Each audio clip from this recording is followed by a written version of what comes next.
What's up guys, Houndish here, and today we're going to jump in with a pretty big update from Bungie regarding the next update coming to Destiny 2. Of course, that is the October 30th update. We will get a bunch of changes to the game, changes to exotics, quality of life stuff, economy, the introduction of Enhancement cores, the reworked Masterworks, and some exotic tuning. So there's some cool stuff to break down there. On top of this, an exclusive Festival of the Lost event, double Infamy points coming to Gambit, pretty awesome exclusive rewards coming with the new Refer a Friend program, and as always, some other stuff to round up in this video, guys. So I hope you do enjoy it as always. If you do, a rating below is very much appreciated. If you're new to the channel, be sure to hit subscribe. But for now, let's jump into it. So starting out, Bungie talk once more about Festival of the Lost. They say, from now through to 6 PM PDT on October 31st, use masks, armor, and shaders to create an in-game costume, pick the perfect setting to take a picture, then use the Festival of Costumes hashtag, share your screenshot to the community, you can go to the creations page, Twitter or Instagram, and 10 winners will be celebrated via Bungie on Halloween, and treated with a pretty cool unique emblem that you can see on the screen right there. So you can check out further details about that in Bungie's blog post, which I'll link below. But next, Bungie talk about the all-important update that a lot of us have been waiting for on the 30th of October, of course next week's reset. And Bungie say, a few weeks ago, we gave you a short preview of what to expect in update 2.05. This patch carries a range of updates and fixes, most with the goal of providing small quality of life improvements to Destiny 2 Forsaken, and below is a preview of some changes from trace rifles to exotics and more. So these aren't the full patch notes, but it does give us a pretty good preview, and especially some of the really important changes. So in general, Banshee 44 will accept up to 25 gunsmith materials at a time. They're removing the hold time for the Spider's material exchange interactions, increasing stack sizes of ghost fragments from 10 to 20, reducing the shader dismantle time from 1 second to 0.25 seconds. So some minor changes right there. But then we get exotic duplicate weighting, and of course this is the one that's going to affect the drop rates of Forsaken exotics. So they say, when you're receiving an exotic, we take into account all exotics that you found and weight them against exotics you have yet to acquire. This lowers the chances of receiving exotics you already own. Exotics that you do not yet own will individually be weighted much higher than duplicate exotics. When receiving duplicate exotics, you will be more likely to earn armor pieces, as they have randomly rolled perks, and exotic quest weapons are being removed from the exotic engram loot pool. So a few pretty important changes right there. Of course, there's been a lot of frustration over the drop rates of Forsaken exotics. Exotics in general seem to drop at a relatively reasonable rate. But the big issue, of course, is that it's given us a lot of year one stuff. So they are going to take into account stuff that we've already acquired a little bit more. We'll be getting more armor drops, which I don't have a huge issue with. There's quite a few pieces in Forsaken that are pretty good. And of course, this gives us better chances at getting, nice perk rolls on those armor pieces. And quest weapons, things like Ace of Spades, Wish Ender, anything like that will no longer be dropping from exotic engrams, so I think that's a really positive change as well. So let me know your thoughts about that. But next, they talk about Masterwork cores. Now these are being renamed Enhancement cores, and they say that more sources will award Enhancement cores. They will be added to Scrapper bounties and 6 of the Spider's weekly bounties, and Enhancement cores will be more visible in the loot feed.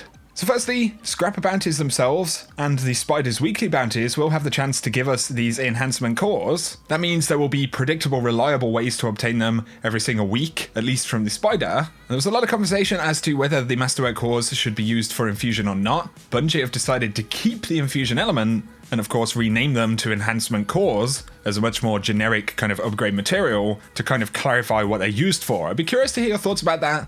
As long as the drop rates are decent, then hopefully we'll be in a good spot. But next there is exotic tuning. So the Wish Ender bow, they're increasing the base damage of the weapon in general. That's definitely really good. But they're fixing an issue where the broadhead perk would not properly activate under certain circumstances, which would result in a loss of damage. So that shouldn't be happening anymore.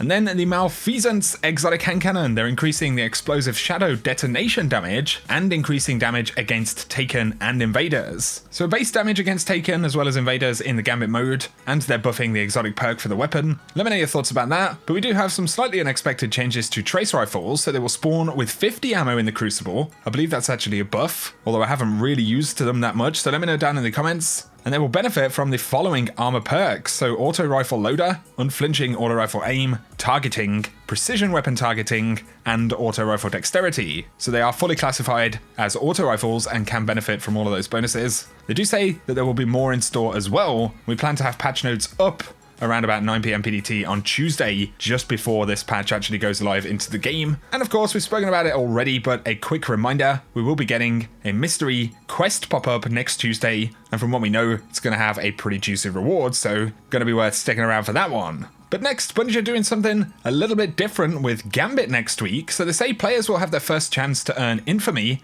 at accelerated rates. Whether you're striving for the Dredgen title or looking to complete your first Infamy reset since launch, there's no better time to jump in and bank some motes. Infamy gained from bounties, wins and losses will be increased. So we get double Infamy starting on October 30th at the reset, and that will end on November the 2nd at reset. But there will be triple Infamy, and this is running from 10 AM PDT on November 2nd up until November the 7th. They also say keep an eye out. Once update 2.05 is live, Ascendant Primeval server to spawn rates will be increased. Even though it's not a full curse week, you may find yourself eye to eye with that evil meatball during this event. Good luck in the hunt for malfeasance. So of course we do get that change next week as well, and the following week will be a full curse week, so with the buff and the increased spawn rate in general, the next couple of weeks is going to be the time to get malfeasance if you haven't been chasing it down already. Now though, Bungie talk about a Refer a Friend program coming to Destiny 2. Any Destiny 1 Guardians may remember this one. They say starting on October 30th, the Destiny 2 Forsaken Refer a Friend program becomes available. Veteran players may begin to refer new players to Forsaken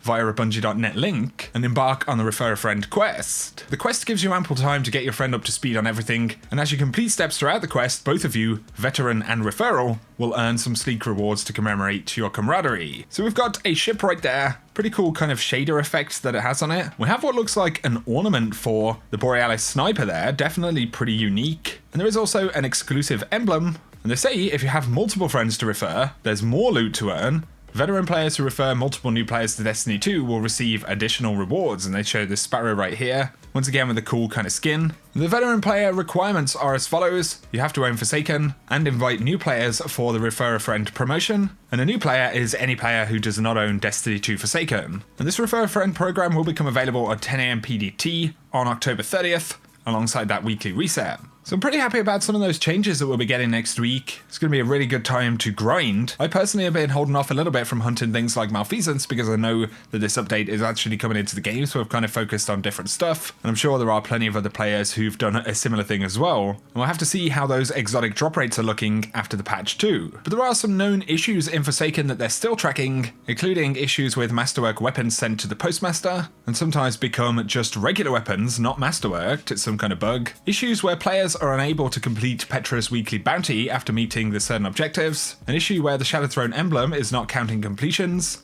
Valor resets not counting, and the Aphrodite's Gift Triumph, as well as certain ammo finder perks in the game. Bungie are aware of certain issues with those and are looking to fix them. Next though, the 10th wish in the Last Wish raid has now been activated. So I did speak the other day about the code for this, which was actually data mined by Jinsa on Reddit. And a few hours ago, the code was actually shared. So this is the code that you'll need to input to actually activate the 10th wish. And this will give you dialogue from the Drifter. Hey, what the hell is this? Is that you, sister? Oh, I see. You've made a friend you can wish to. Haven't you heard? Those things never give you what you ask for. You're crazy, my friend. Seems like I'm stuck in your head for a while. What are we doing today? Hunting your wish, friend? I'm game. Woo! So there's some of the dialogue. The interesting thing about this one, of course, like I said, is that it was data mined by Jinsa, but the actual plate location has since been found by Mad Cats on Reddit, and it's on the Cathedral of Scars map, of course, the Dreaming City map, off in the distance on kind of one of these islands with rocks on it. And you can see just under the sniper scope right there, the actual wish plate. Some pretty crazy stuff. Kind of surprising it actually took that long with so many people looking on Gambit maps, although it was a pretty well hidden one. Couple of other random news bits. There was some conversation about Sparrows on Mercury, and DMG said, we actually looked into this before Warmind. It was during a risky time where the product was closing out and actually created an issue where the game could crash. And Bungie had said a few months ago that they were looking to the possibility of adding Sparrows to Mercury, and DMG said they'll bring this up again with the teams to see if there's anything they can do. Cosmo also said it is a known issue where players are unable to back out of Crucible games. This is also something that you'll notice in the Gambit playlist. Bungie are working to fix that one. But guys, for today, anyway, that is going to summarize the video. Let me know your thoughts on any of the stuff for next week's update. Should be a pretty good one in the game. Of course, we get that quest, which will be pretty exciting as well. If you have enjoyed this video though, a like is very much appreciated, and if you're new to the channel, be sure to hit subscribe to see a lot more D2 content. Check out my partners over at Now Drinks. They have some really cool stuff in their store. Now Sense is designed for gamers and helps improve focus and memory, but is made with all natural products instead of being packed with sugar and caffeine. They do some pretty tasty stuff. You can save 10% in the store using code Houndish, and the links for that will be down below. But for now guys, I appreciate you tuning in, and whatever you do, I hope you have an awesome day.